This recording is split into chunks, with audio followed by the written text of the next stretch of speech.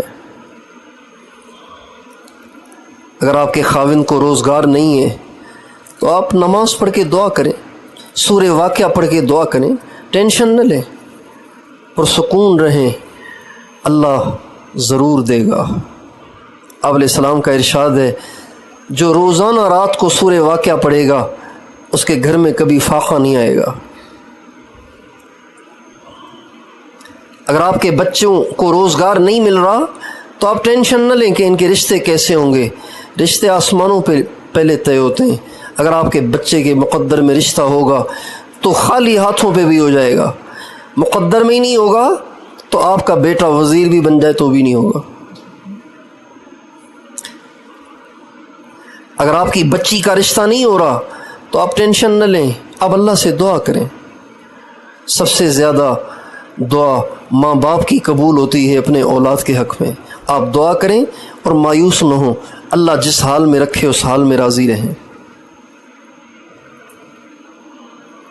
اور رشتہ کرتے ہوئے یہ نہ دیکھیں کہ آپ کی بیٹی کے لیے کوئی پیسے والا، کوئی مالدار مل جائے، نہیں، دو چیزیں دیکھیں۔ ہمارے نبی کا ارشاد ہے، اذا اتاکم من ترضون دینہ وخلقہ فزوجوہ۔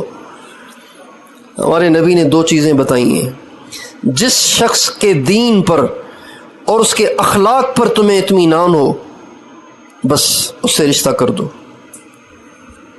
دین اور اخلاق، ہے تو بڑا پکا نمازی، عالم بھی ہے، لیکن برداشت نہیں ہے بیچارے میں، تھوڑی سی ناگواری ہو تو ڈنڈا اٹھا لیتا ہے، جھگڑتا ہے، گالیاں دیتا ہے، برا بھلا کہتا ہے، چھوٹے دل کا آدمی ہے، بالکل اس سے رشتہ نہ کریں، چاہے وہ کتنا بڑا علامہ کیوں نہ ہو۔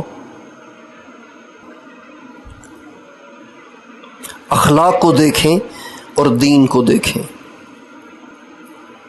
برداشت ہے، محبت ہے، مزاج میں محبت ہے، بردباری ہے،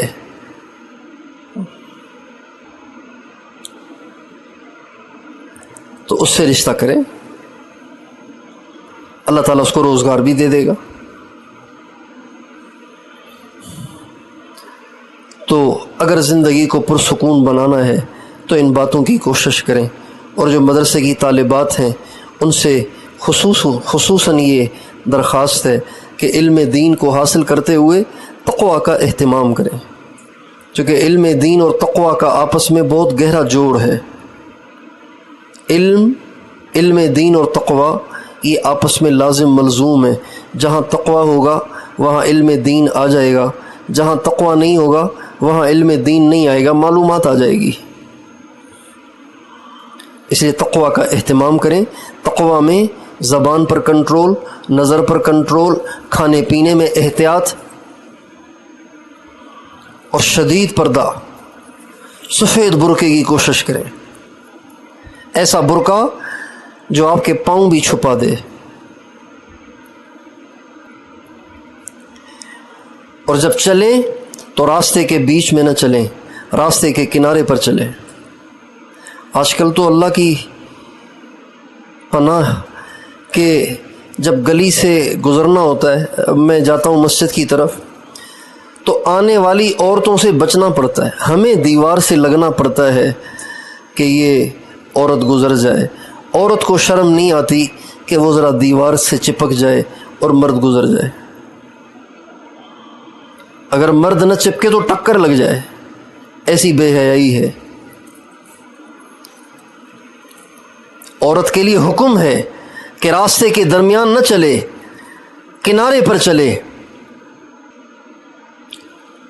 ہمارے نبی نے عورت کو کانچ سے مشابہت دی ہے، کانچ سے، کانچ سمجھتی ہیں؟ شیشہ، کانچ۔ اب بتائیے کہ جس کے ہاتھ میں ٹرے ہے، اس کے اوپر شیشے کا جگ اور شیشے کے گلاس ہیں، یا شیشے کی کیتلی ہے اس میں چائے ہے، اور وہ جا رہا ہے گلی میں، اب بتائیں آنے والا احتیاط کرے گا یا یہ ٹرے والا احتیاط کرے گا؟ کون احتیاط کرے گا؟ ٹرے والا احتیاط کرے گا نا کہ بھئی کہیں کوئی ٹکرا نہ جائے اور یہ گرم چائے میرے پاؤں پہ نہ گر جائے اور یہ جگ ٹوٹ نہ جائے، گلاس ٹوٹ نہ جائے۔ عورت کو احتیاط کرنی ہے، اپنی عزت کو اور اپنے دامن کو بچانا ہے، اس لیے راستے کے کنارے پر چلیں اور تیز رفتار نہ چلیں، آہستہ چلیں۔ جب آدمی تیز رفتار چلتا ہے تو اس کی چال ظاہر ہوتی ہے، اس کے انداز ظاہر ہوتے ہیں، اس کے جسم کی بناوٹ ظاہر ہوتی ہے۔ اس لیے عورت کو حکم ہے کہ تیز نہ چلے، آہستہ آہستہ چلے۔ اللہ تعالیٰ ان ساری باتوں کی آپ کو بھی توفیق دے اور ہماری دنیا کی تمام ماؤں بہنوں بیٹیوں کو توفیق دے۔ یہ زندگی کو پرسکون بنانے کا، خوشحال بنانے کا ایک فارمولہ ہے جو اللہ تعالیٰ نے قرآن مجید میں ہمیں دیا ہے۔ اللہ تعالیٰ مجھے اور آپ کو ان تمام باتوں پر عمل کرنے کی توفیق عطا فرمائے۔ ہاں، ایک درخواست یہ بھی ہے مدرسے کی طالبات سے کہ عام طور سے جو مدرسے کی طالبات ہوتی ہیں وہ گھر کے کام کاج میں سست ہوتی ہیں، کہتی ہیں بخاری پڑھ رہی ہیں، برتن کیسے دھوئیں، مسلم شریف پڑھ رہی ہیں، اب جھاڑو کیسے دیں، ہدایہ پڑھ رہی ہیں، پوچھا کیسے لگائیں۔ تو بخاری پڑھنے سے کوئی نبی تو نہیں بن جاتا، ہدایہ پڑھنے سے کوئی امام مجتہد تو نہیں بن جاتا، لیکن ہمارے نبی نے خود گھر کی صفائیاں کی ہیں، ہمارے نبی نے برتن دھوئے ہیں، ہمارے نبی نے اپنے کپڑے دھوئے ہیں، ہمارے نبی کی جوتی ٹوٹ جاتی آپ اپنے ہاتھ سے اسے گانٹھ لیا کرتے تھے۔ اما عائشہ سے کسی نے پوچھا کہ آپ علیہ السلام گھر میں کیسے رہتے تھے، تو فرمایا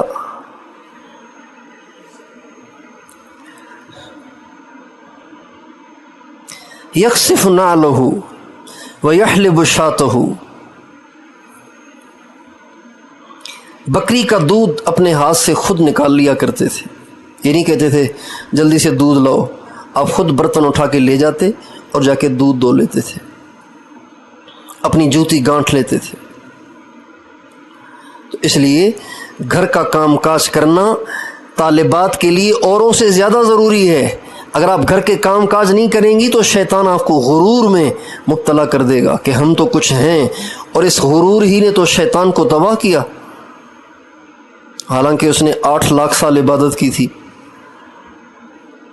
اس لیے اپنے گھر کا کام کاج اوروں سے زیادہ کریں، سنت سمجھ کے کریں،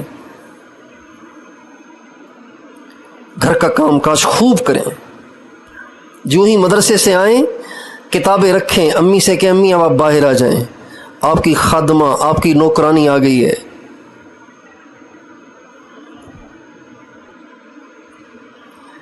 یہ نہیں کہ امی پانی پلاؤ، بہت تھک کے آ گئی ہوں، بہت سبق پڑھے ہیں آج، بہت مطالعہ کیا ہے آج، امی پانی لاؤ۔ ایسے نہ کریں، گھر کے کام کاج خود اپنے ہاتھ سے کریں، اور یہ طالبات اپنے گھروں میں دین کا ماحول بنائیں، اور اس کی صورت یہ ہے کہ فضائل اعمال کی تعلیم روزانہ اپنے گھروں میں 15 منٹ 20 منٹ کریں۔ انی کنت من الظالمین، اللہم صلی علی سیدنا محمد وعلی آل سیدنا محمد وبارک وسلم۔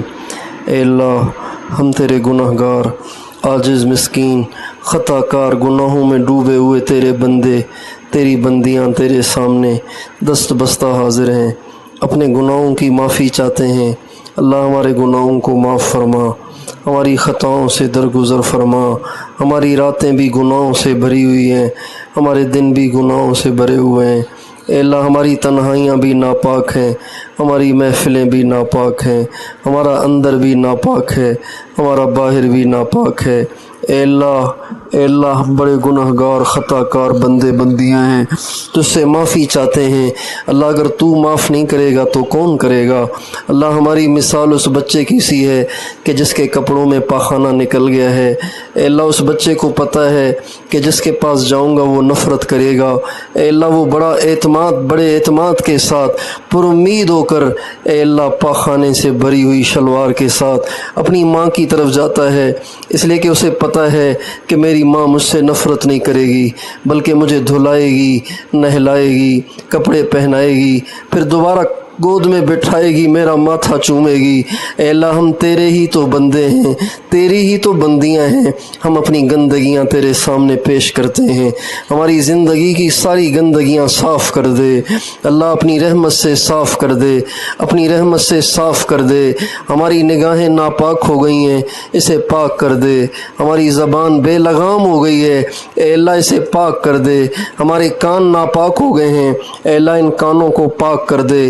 ہمارے دل ناپاک ہوئے پڑے ہیں، اس دل میں تیرے غیر کی محبت ہے، اے مالک الملک ہمارے دلوں کو اپنے غیر کی محبت سے پاک فرما، ہمارے دل کو اپنے غیر کی محبت سے پاک فرما، اپنی اور اپنے نبی کی محبت سے لبریز فرما، ہمارے بال بال سے ذکر جاری فرما، ہمارے روئیں روئیں کو منور فرما، اسلام کا بول بالا فرما، کفر کا منہ کالا فرما۔ ہماری ساری دنیا میں جتنی مائیں بہنیں بیٹیاں ہیں اے اللہ سب کو باپرد بنا دے، سب کو حیادار بنا دے۔ اے اللہ انٹرنیٹ نے، اے اللہ زمانے کی گردش نے، اے اللہ ماحول اور گندے معاشرے نے ہماری بہنوں کو بے پرد بنا دیا، ہماری ماؤں بیٹیوں کے برقعے اتار دیے، اے اللہ ان کو ماڈرن بننے کا شوق دے دیا۔ اے مالک الملک، اے بادشاہوں کے بادشاہ، ہماری ماؤں بہنوں بچیوں کو اماں فاطمہ، اماں خدیجہ، اماں عائشہ کے نقش قدم پہ چلنے کا شوق دے دے، ان کو دنیا کی محبت سے نجات دے دے، ان کو دنیا سے بے رغبتی دے دے، اپنی رضا میں راضی رہنے کی توفیق دے دے۔ اے اللہ ہمارے گھروں کو، اے اللہ ہمارے گھروں کو ایمانی ماحول عطا فرما، اے اللہ ہمارے گھروں کو ایمان اور اعمال کا گہوارہ بنا، ہمارے گھروں کو ہدایت کا سرچشمہ بنا، اے اللہ ہمارے گھروں کو روحانیت کا مرکز بنا، ہمارے گھروں کو اے اللہ اپنے نور سے منور فرما، اے اللہ ہمارے گھروں کو انوارات کا مورد بنا، انوارات کا مورد بنا، تجلیات کا مورد بنا، ہمارے گھروں سے خلاف شریعت کام ختم فرما، خلاف شریعت کام ختم فرما، اے اللہ اپنی رحمت سے ہمارے گھروں سے گندگیوں کو صاف کر دے اللہ، ہمارے گھروں کو اپنی نافرمانیوں سے پاک کر دے، ہمارے سارے اہل و عیال کو اپنی ذات کی طرف رجوع دے دے اللہ، اپنی ذات کی طرف رجوع دے دے، اپنی محبت دے دے، اپنی معرفت دے دے، گھروں میں آپس میں شیر و شکر بن کر رہنے کی توفیق دے دے، اے اللہ آپس میں الفت اور محبت اور جوڑ کے ساتھ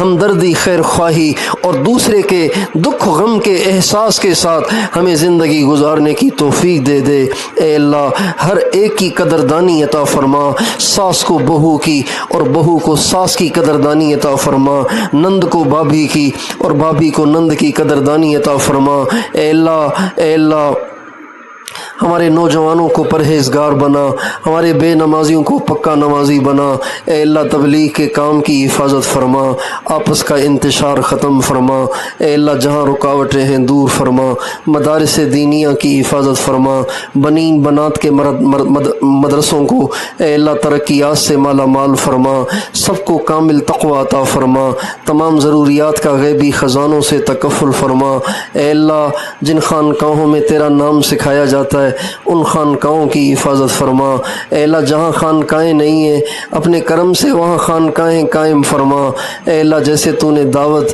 اور مدارس کا ساری دنیا میں جال بچھا دیا، خانقاہوں کا بھی جال بچھا دے، خانقاہوں کا بھی جال بچھا دے اللہ، خانقاہوں کا بھی جال بچھا دے، صاحب نسبت مجمع تیار فرما، اے اللہ ہمیں ذریعے کے طور پر اپنی رحمت سے استعمال فرما، ہمارے گناہوں کی وجہ سے، ناقدری کی وجہ سے ہمیں محروم نہ فرما، صفات قبولیت عطا فرما، اخلاص عطا فرما، عافیت عطا فرما، استقامت عطا فرما، اے اللہ خصوصاً اس مدرسے کو دن دگنی رات چگنی ترقی عطا فرما، محتمم صاحب کو اے اللہ جنہوں نے مدرسہ بنایا، جو اس کا خرچہ اٹھا رہے ہیں، اے اللہ ان کی نسلوں کو اے اللہ ایمان کی دولت عطا فرما، ان کی جان مال میں برکت عطا فرما، اے اللہ جو صدر مدرس اور مدرسین اور اے اللہ تمام اساتذہ ہیں، اے اللہ معلمات ہیں، ان سب کو اپنا قرب خاص عطا فرما، ان سب کو اپنا ولی اور ولیہ بنا۔ اے اللہ یہاں پڑھنے والی تمام طالبات کو اپنا کامل تقوی عطا فرما، سب کو اپنی کامل ولیہ بنا۔ اے اللہ سب کی صحیح تربیت فرما۔ اے اللہ آنے والی تمام بہنوں کو اے اللہ اپنی ولیہ بنا، اپنا قرب عطا فرما، اپنی محبت سب کو عطا فرما۔ اے اللہ اس پورے علاقے کو دین کا مرکز بنا، روحانیت کا مرکز بنا۔ ہمارے اس آنے کو ہمارے لیے بھی اے اللہ باعث نجات بنا، اس پورے علاقے کے لیے بھی مفید تر بنا۔ اے اللہ مفید تر بنا۔ ہماری دعاؤں کو اپنے محبوب علیہ السلام کی دعاؤں کے طفیل قبول فرما، بیماروں کو صحت عطا فرما، مقروضوں کے قرضے اتار دے، بے گھروں کو گھر دے دے، جن بچے بچیوں کے رشتے نہیں ہو رہے ان کے خیر والے رشتے کرا دے، بے اولادوں کو نیک صالح اولاد دے دے، جن کی اولادیں بگڑ گئیں ان کو نیک صالح بنا دے، ہمارے بچوں کو قرآن پاک کا حافظ بنا، عالم ربانی بنا، دین کا دائی بنا، متقیوں کا امام بنا، کروڑوں کی ہدایت کا ذریعہ بنا۔ اے اللہ ہماری قیامت تک کی نسلوں کے ایمان کی حفاظت فرما، ہمارے اس پیارے ملک کی حفاظت فرما۔ اے اللہ اس کے بحران ختم فرما، اس کے دشمنوں کو ہدایت دے، بے ہدایتوں کو دفع دور فرما۔ اے اللہ ہمیں دیانت دار اور اے اللہ خیر خواہ ہمدرد اے اللہ ملک کے خیر خواہ حکمران عطا فرما، اور اے اللہ بے قصور قیدیوں کو عافیت سے آزاد فرما، خصوصاً ہماری بہن عافیہ صدیقی کو جلد از جلد رہائی عطا فرما، اور بھی جتنے ہمارے مسلمان اے اللہ جیلوں میں ہیں، مظلوم ہیں، جیلوں میں ہیں، ان سب کو عافیت سے رہائی عطا فرما۔ آمین۔ وصلی اللہ علی النبی الکریم وعلی آلہ وصحبہ اجمعین برحمتک یا ارحم۔ ترغیب دیں، ان کو سمجھائیں تاکہ آپ کے گھر میں تقوی پرہیزگاری کا ماحول قائم ہو۔ اللہ تعالی ہم سب کو توفیق عطا فرمائے۔